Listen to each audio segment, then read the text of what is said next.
आम पाखक एमती बहुत पेशेंट आसती जो मैंने यंग था पढ़ु था नुआ जॉब करू और किसी स्त्री लोक भी आसती जो मैंने हाउसवाइफ था तो से मैंने कंप्लेन करती कि तांको बुढ़ा आंगुठीर बेस रे पेन हुए।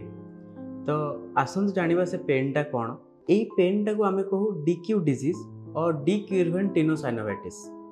तो ये डिजीज रे हुए कौन आमर ये गोटे स्पेस अच्छी जोटा आम टनेल कहू से स्पेस रे जो टेंडन गुड़ाक थाए से टेंडन गुड़ाक इनफ्लेम्ड हो जाए। तो टेंडन इनफ्लेम्ड हुए कारण ओवर यूज पाइंका जदि गोटे यंग पॉपुलेशन आसूची तो मोस्टली आप देखिथे से फोन यूज करती कि गेम्स खेलती। तो ये जो थंब रिपीटेटिव मूवमेंट जो तो ये टेंडन गुड़ाक इनफ्लेम्ड हो जाए और साइनोवाइटिसटा हुए।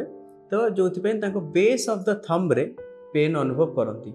सेम गोटे मिडिल एजेड वुमन जी कि हाउसवाइफ अच्छी तो से माने भी पेनटा को अनुभव करती।